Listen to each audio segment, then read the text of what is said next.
कैसे एक आम मासूम सी लड़की अचानक एक जासूस बन गई जो प्यार नहीं बल्कि देश के लिए अपनी पूरी जिंदगी दांव पर लगा बैठी। रात का वक्त था।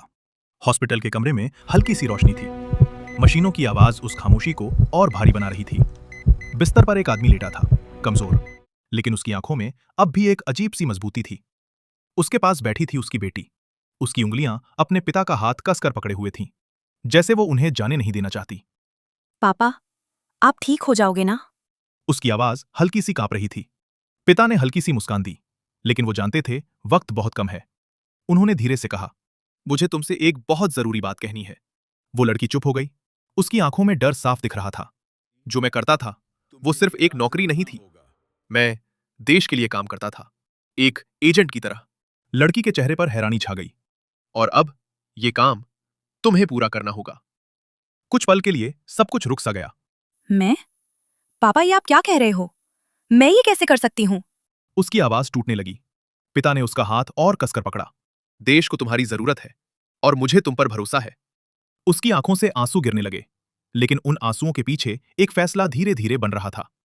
कुछ देर बाद उसने धीरे से सिर हिलाया। मैं करूंगी। कुछ ही दिनों में उसकी दुनिया पूरी तरह बदल गई। एक ऐसी शादी जिसके पीछे प्यार नहीं बल्कि एक मिशन था। वो अब एक नए देश में थी, एक ऐसे घर में जहां हर चेहरा उसके लिए खतरा था।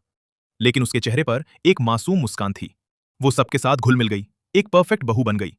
लेकिन अंदर ही अंदर हर पल डर उसके साथ था। रात होते ही उसकी असली जिंदगी शुरू होती। दरवाजा बंद, लाइट धीमी, और फिर कांपते हाथों से वो सब लिखती जो उसने दिन भर सुना था। हर आवाज पर उसका दिल उछल जाता, जैसे कोई अभी दरवाजा खोल देगा और सब खत्म हो जाएगा। दिन बीतते गए और उसका डर अब आदत में बदलने लगा।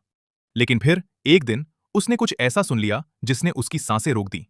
एक बड़ा हमला होने वाला था। उसका दिमाग सुन्न हो गया। अगर ये खबर मैंने नहीं पहुंचाई तो? वो सोच भी नहीं पा रही थी, लेकिन इस बार मामला और भी खतरनाक था। घर के एक सदस्य को उस पर शक हो चुका था। अब हर कदम बहुत संभल कर रखना था। उस रात वो आईने के सामने खड़ी थी। उसकी आंखों में आंसू थे और दिल में एक ही सवाल।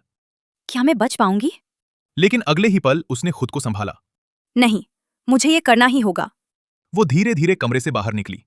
हर कदम पर डर था, हर साया जैसे उसे देख रहा था। लेकिन फिर भी वो रुकी नहीं। उसने वो जानकारी भेज दी और उसी पल कहीं दूर सब कुछ बदल गया। हमला टल गया, सैकड़ों जिंदगियां बच गईं। लेकिन उसकी अपनी दुनिया वो कभी वैसी नहीं रही। वो वापस आई, लेकिन अब वो वही लड़की नहीं थी। उसकी आंखों में वो मासूमियत नहीं थी, सिर्फ यादें थीं, डर की, दर्द की और कुर्बानी की। आज बहुत कम लोग उस कहानी को जानते हैं। एक ऐसी लड़की जिसने अपने देश के लिए सब कुछ खो दिया। उसका नाम था सहीमत खान।